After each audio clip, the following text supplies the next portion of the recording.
আসসালামু আলাইকুম, ফারজানা ইয়াসমিন স্বাগত জানাচ্ছি এনটিভির সকালের খবরে। ক্রাউন সিমেন্ট শিরোনাম দেখছিলেন, এবার পুরো খবর। বেআইনি সমাবেশ ও পুলিশের কাজে বাধা দেওয়ার মামলায় ৩৭৫ জন আনসার সদস্যকে সোমবার কারাগারে পাঠিয়েছে ঢাকার মুখ্য মহানগর হাকিম আদালত। এদিকে রাজধানীর আদাবর থানার একটি হত্যা মামলায় আওয়ামী লীগ নেতা আব্দুস সোবহান গোলাপের ৭ দিন এবং সাংবাদিক শাকিল আহমেদ ও ফারজানা রূপার ৫ দিনের রিমান্ড মঞ্জুর করেছেন একই আদালত। আদালতে ছিল সেনা ও পুলিশের কড়া নিরাপত্তা। রিপোর্ট করছেন হাসান জাবেদ। চাকরি জাতীয়করণের এক দফা দাবিতে গত কয়েকদিন ধরে রাজপথে আন্দোলন করে আসছিল সাধারণ আনসাররা। রোববার তারা সচিবালয়ের সামনে সংঘর্ষে জড়ায়। এতে ৪০ জন শিক্ষার্থী আহত হয়। এ ঘটনায় রাজধানীর শাহবাগ, রমনা, পল্টন ও বিমানবন্দর থানায় মামলা হয়। মামলায় ৪২৬ জনের নাম উল্লেখ করে অজ্ঞাত কয়েক হাজার আনসার সদস্যকে আসামি করা হয়। সোমবার গ্রেফতারকৃত আনসার সদস্যদের আদালতের মাধ্যমে কারাগারে পাঠানো হয়। আইনশৃঙ্খলা রক্ষাকারী বাহিনীর কাজে বাধা, গাড়ি ভাঙচুর এবং গুরুতর জখম ইত্যাদির কারণে ৪টি থানায় 426 জন আনসারের বিরুদ্ধে মামলা দায়ের করা হয়েছে। তার মধ্যে ৩৭৫ জনকে আদালতে উপস্থাপিত করা হয়। বিজ্ঞ আদালত এই আনসারদেরকে কারাগারে প্রেরণ করে। ৩৭৫ জন। এদিকে আদাবর থানায় গার্মেন্টস কর্মী রুবেল হত্যা মামলায় আওয়ামী লীগ নেতা আব্দুস সোবহান গোলাপকে আদালতে হাজির করে 10 দিনের রিমান্ড চায় পুলিশ। একই মামলায় গ্রেফতার দেখিয়ে সাংবাদিক শাকিল আহমেদ ও ফারজানা রূপারও 10 দিনের রিমান্ড চাওয়া হয়।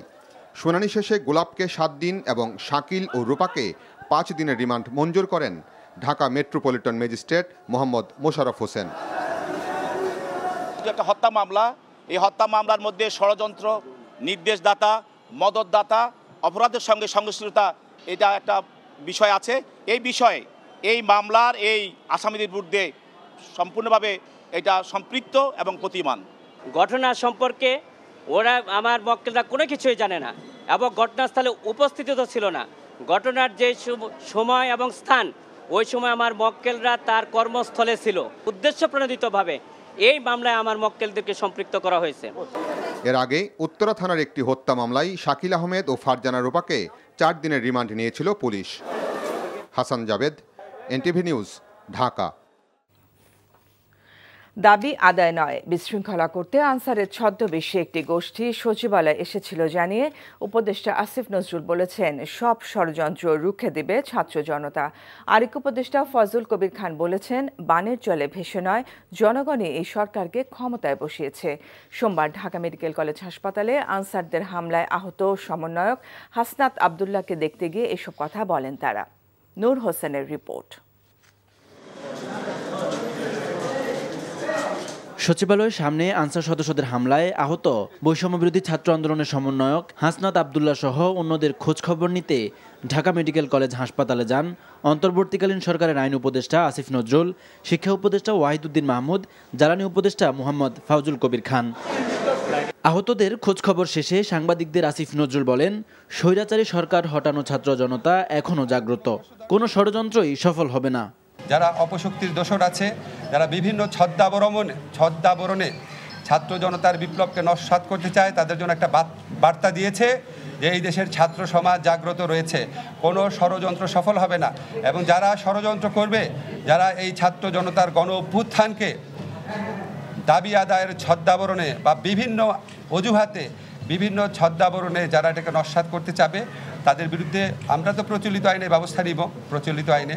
এছাড়া ছাত্র সমাজ যারা আছে তারা জাগ্রত আছে, এই ছাত্র সমাজকে পরাজিত করা এবং তাদেরকে বিভ্রান্ত করা যাবে না। জ্বালানি উপদেষ্টা বলেন, এই সরকার জনগণের প্রত্যাশা সরকার, বানের জলে ভেসে আসেনি। প্রত্যেকটা দাবিরই কিন্তু একটা আর্থিক সংশ্লেষ আছে, মানে সরকারের ব্যয় বাড়বে, তো সরকারের রাজস্ব তো হঠাৎ করে রাতারাতি বেড়ে যাবে না। তাহলে আমরা কিভাবে এইসব দাবি মেটাবো? টাকা ছাপতে পারি, টাকা ছাপলে কি হবে? মূল্যস্ফীতি হবে, মূল্যস্ফীতি হলে কি হবে? আপামর জনসাধারণ এর সময় সাফার করবে। এছাড়া আহত শিক্ষার্থীদের দেখতে ঢাকা মেডিকেল পরিদর্শন করেছেন শিল্প এবং গৃহায়ন ও গণপূর্ত উপদেষ্টা আদিলুর রহমান। এদিকে শারীরিক অবস্থার অবনতি হওয়ায় সমন্বয়ক হাসনাত আবদুল্লাহকে সিএমএইচ হাসপাতালে নেওয়া হয়। Noor Hossain, NTV news, Dhaka.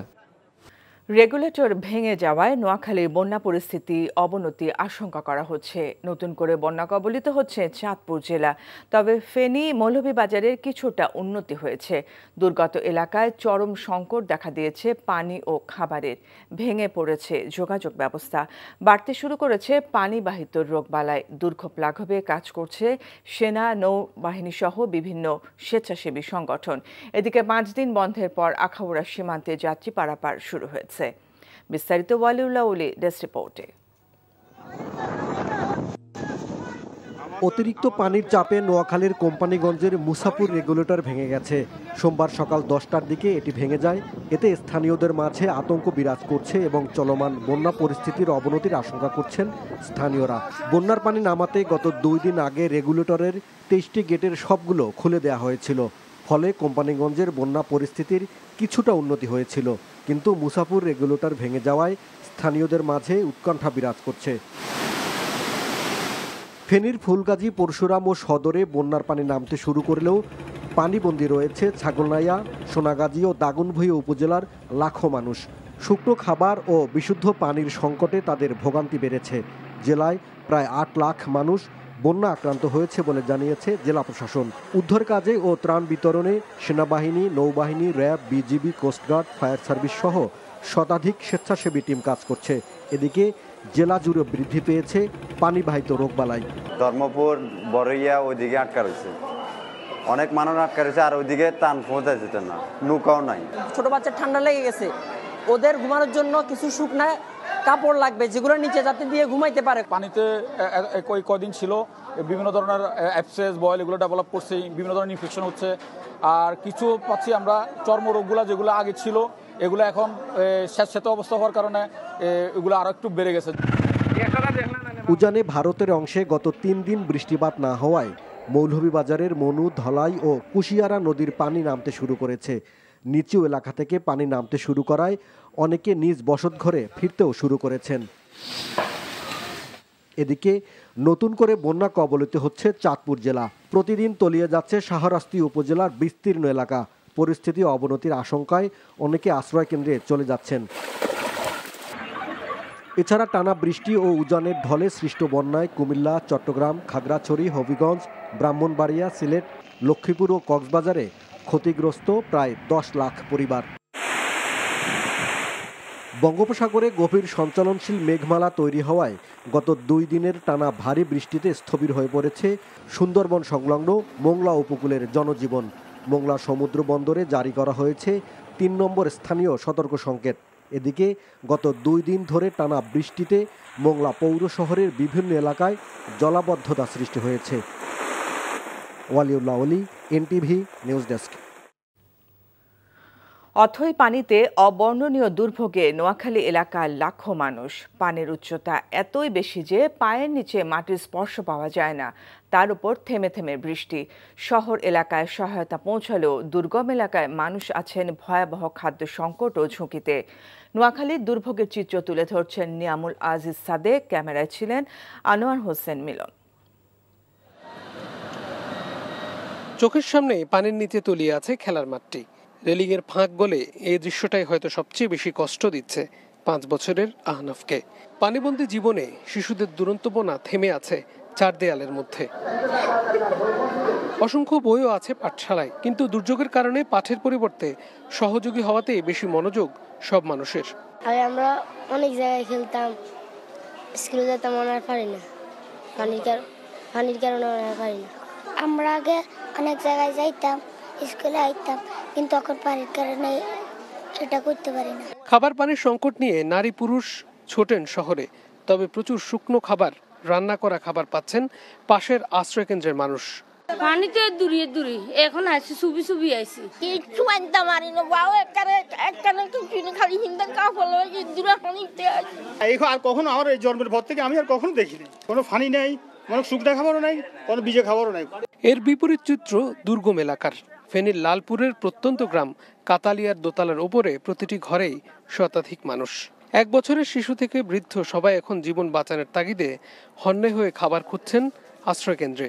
দুনিয়া ব্যাগ গেছে গো চাল ডাল ব্যাগ দুনিয়া ব্যাগ ব্যাগ ব্যাগ বাজি গেছে উঠি চাইজন গরু দুকার ব্যাগ ডুবে গেছে গো কিছু নাই দুধ কিছু পাওয়া যায় না খানা পাওয়া যায় না টানা বৃষ্টিতে নিরুপায় অসহায় মানুষের আরতি খাবার আর বিশুদ্ধ খাবার পানির পানিটা নিয়ে খাওয়া দাওয়ার সমস্যা কি পানিটা নিয়ে আনতে পারি না দেন না ভিজি ভিজি পানি আনি স্মরণকালের বড় এই বন্যায় নোয়াখালীর প্রায় প্রতিটি ঘরই ডুবে গেছে প্রত্যন্ত এলাকার মানুষগুলো আশ্রয় নিয়েছে উঁচু জায়গায় প্রত্যেকটি শিক্ষা প্রতিষ্ঠান আশ্রয় কেন্দ্র খোলা হয়েছে যে কারণে অসংখ্য পরিবার এসে আশ্রয় নিতে পারছেন তাদের জন্য কিছু শুকনো খাবার এবং রান্না করা খাবারও জুটছে কিন্তু ভেতরে যে আশ্রয় কেন্দ্রগুলো আছে তার সমানুপাতিকভাবে সেই খাবারগুলো পাচ্ছে না কিংবা পানির সংকট রয়েছে বিশুদ্ধ খাবার পানি এবং স্যানিটারির।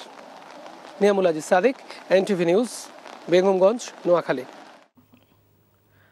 বন্যার্তদের ত্রাণ সামগ্রী নিয়ে কারসাজি করছেন ব্যবসায়ীরা। পর্যাপ্ত সরবরাহ থাকার পরও মুড়ি, চিড়া, গুড় সহ অনেক পণ্যেই 5 থেকে 10 টাকা পর্যন্ত দাম বেশি রাখা হচ্ছে।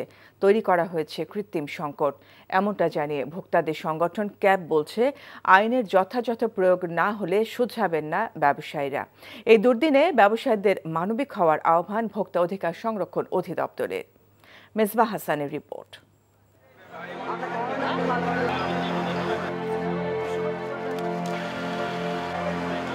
গতকালকে টাকা অ্যাডভান্স করে গেছি, আজকে মুড়ি নাই, মুড়ির সংকট। এবং এদেশে যখনই কোনো সংকট আসে তখনই এক ধরনের চোরাকারবারি সিন্ডিকেট, এই সিন্ডিকেটের কবলে আমরা পড়তেছি। বানভাসী মানুষের জন্য আগের দিন 80 টাকা কেজিতে মুড়ি অর্ডার দিয়েছিলেন এই ব্যক্তি, কিন্তু পরের দিন এসেই মুড়ি পাচ্ছেন না তিনি।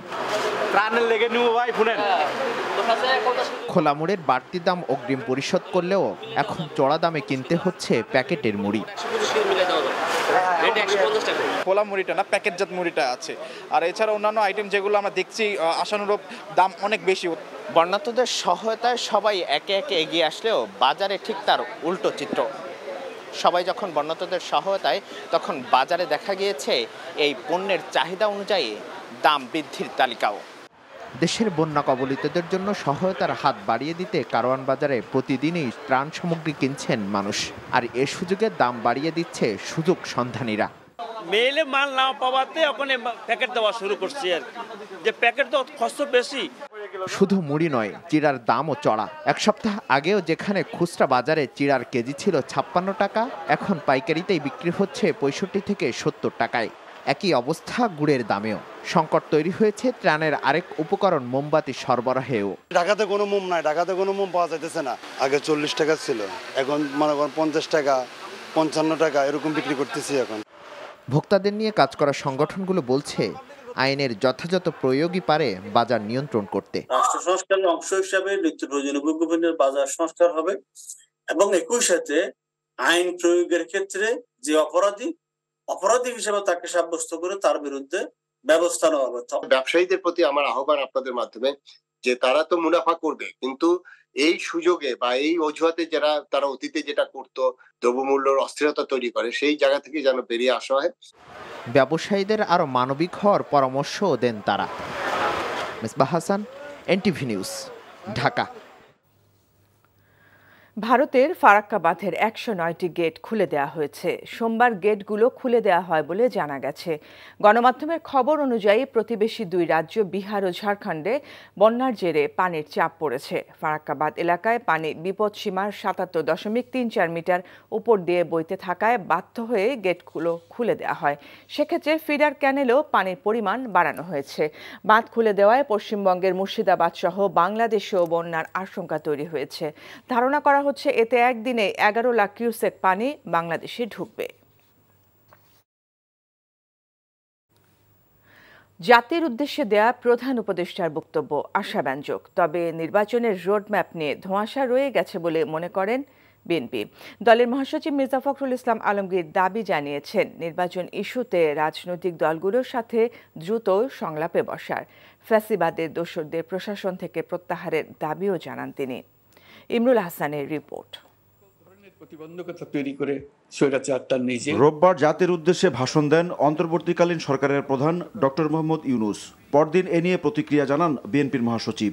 বলেন, প্রয়োজনীয় সংস্কারের জন্য সরকারকে সময় দিতে হবে, তবে নির্বাচন হতে হবে যৌক্তিক সময়ের মধ্যে। আমরা আশা করেছিলাম যে প্রধান উপদেষ্টা মহোদয় তিনি একটা রোড ম্যাপ দিবেন। সেই রোড ম্যাপটা আমরা কিন্তু ফর ট্রানজিশন টু ডেমোক্রেসি এটা আমরা কিন্তু ওনার বক্তব্যের মধ্যে পাই না। কবে নির্বাচন হবে এটা রাজনৈতিক সিদ্ধান্ত, সঠিক অবশ্যই রাজনৈতিক সিদ্ধান্ত হবে, কিন্তু এই রাজনৈতিক সিদ্ধান্ত নেওয়ার জন্য তো রাজনৈতিক নেতা, রাজনৈতিক দল, রাজনৈতিক ব্যক্তিদের সঙ্গে আলোচনা করতে হবে। আমি আশা করব যে আমাদের প্রধান উপদেষ্টা সেই প্রক্রিয়াটার দিকে খুব দ্রুত যাবেন, তিনি রাজনৈতিক দলগুলোর সঙ্গে কথা বলবেন। নির্বাচন হতেই হবে, কিন্তু নির্বাচনটা যেন সুষ্ঠু অবাধ নিরপেক্ষ হয়, সবাই যেন ভোট দিতে পারে। বিএনপি নেতাকর্মীদের বিরুদ্ধে দায়ের করা প্রায় 1.5 লাখ মামলা প্রত্যাহারের দাবি জানান মির্জা ফখরুল। বলেন, স্বৈরাচার পালিয়ে গেলেও চক্রান্ত অব্যাহত রেখেছে ফ্যাসিবাদের দোসররা। আমরা এই প্রশাসনে এখনো সেই সমস্ত ব্যক্তিদের দেখতে পাচ্ছি যারা এই ফ্যাসিবাদী সরকারকে মদত দিয়েছে, তাদের চেহারা আমরা আর দেখতে চাই না। সচিবালয় ঘেরাও করে আমরা আনসার এবং অন্য সব কিছু লোকজনদের নাম পোশাকধারী লোক তারা গোলযোগ সৃষ্টি করে সমস্যার সৃষ্টি করতে চেয়েছিল। এটা ভালো লক্ষণ নয়। অর্থাৎ যারা পরাজিত তারা এখন আবার বিভিন্নভাবে সেই চক্রান্ত করছে যে এই বিজয়কে তারা নস্যাৎ করে দেওয়ার জন্য। বন্যা পরিস্থিতি নিয়েও কথা বলেন তিনি। ভারতের যে বাঁধ খুলে দেওয়া হয়েছে একটা ক্রিমিনাল অফেন্স বলে আমি মনে করি। আন্তর্জাতিক আইন বলে যে তাকে এটা ভাটির দেশকে তাকে অবৈধ করতে হবে জনগণকে সচেতন করার জন্য, সেটা করা হয়নি। এদিকে বন্যার্তদের সহায়তায় বিএনপির কেন্দ্রীয় ত্রাণ সংগ্রহ কার্যক্রমের উদ্বোধন করে মির্জা ফখরুল বলেন, ছাত্র জনতার শক্তির মধ্য দিয়ে এই দুর্যোগে জয়ী হবে বাংলাদেশ। Imrul Hasan, NTV news, Dhaka. বাংলাদেশকে একটি পরিবার উল্লেখ করে অন্তর্বর্তীকালীন সরকারের প্রধান উপদেষ্টা অধ্যাপক ডক্টর মোহাম্মদ ইউনূস বলেছেন, এই পরিবারের প্রতিটি সদস্যের অধিকার নিশ্চিত করাই সরকারের কাজ। সোমবার জন্মাষ্টমী উপলক্ষে প্রধান উপদেষ্টার সরকারি বাসভবন যমুনায় হিন্দু ধর্মাবলম্বী বিশিষ্ট ব্যক্তিদের সাথে শুভেচ্ছা বিনিময়কালে তিনি এসব কথা বলেন। ডক্টর ইউনূস বলেন, তারা এমন বাংলাদেশ গড়তে চান যেখানে সবাই নির্ভয়ে নিজেদের অনুষ্ঠান পালন করবে এবং মন্দিরগুলো আর পাহারা দিতে হবে না। সম্প্রতি প্রধান উপদেষ্টা ঢাকেশ্বরী মন্দির পরিদর্শনের কথা উল্লেখ করে হিন্দু নেতারা হিন্দু জনগোষ্ঠীর সম্পত্তি দখল ও মন্দিরে হামলার অভিযোগ করেন। প্রধান উপদেষ্টা এসব ঘটনার সাথে জড়িতদের বিরুদ্ধে ব্যবস্থা নেওয়ার নিশ্চয়তা দেন। জাতীয় কবি কাজী নজরুল ইসলামের কবিতা ও গান মানুষকে যুগে যুগে শোষণ ও বঞ্চনা থেকে মুক্তির পথ দেখিয়ে চলেছে। শোষণের বিরুদ্ধে আপোষহীন সংগ্রাম তাকে বিদ্রোহী কবির খ্যাতি এনে দিয়েছে। কাজী নজরুল ইসলামের ৪৮তম মৃত্যুবার্ষিকী উপলক্ষে বিএনপি ভারপ্রাপ্ত চেয়ারম্যান তারেক রহমান এক বাণীতে এসব কথা বলেন। এতে তিনি আরও বলেন, কাজী নজরুল ইসলাম জালিমের বিরুদ্ধে মজলুমকে বিদ্রোহ করার প্রেরণা জুগিয়েছিলেন। তার কবিতা ও গান শোষণ ও বঞ্চনার বিরুদ্ধে সংগ্রামে জাতিকে উদ্বুদ্ধ করেছে বলে উল্লেখ করেন বিএনপির ভারপ্রাপ্ত চেয়ারম্যান। নজরুলকে অসাম্প্রদায়িক চেতনা পথিকৃত লেখক হিসেবে উল্লেখ করে তারেক রহমান বলেন, নজরুলের লেখা জাতীয় জীবনে অসাম্প্রদায়িক চেতনা বিকাশে ব্যাপক ভূমিকা রেখেছে। এই ছিল সকালের খবরে। এই খবরের ভিডিও সহ আপডেট জানতে ভিজিট করুন এনটিভি অনলাইন www.ntvbd.com। এছাড়াও এনটিভির জনপ্রিয় সব অনুষ্ঠান ও খবরের আপডেট জানতে ভিজিট করুন আমাদের ইউটিউব ও ভেরিফাইড ফেসবুক পেজ। এতক্ষণ সাথে থাকার জন্য ধন্যবাদ সবাইকে।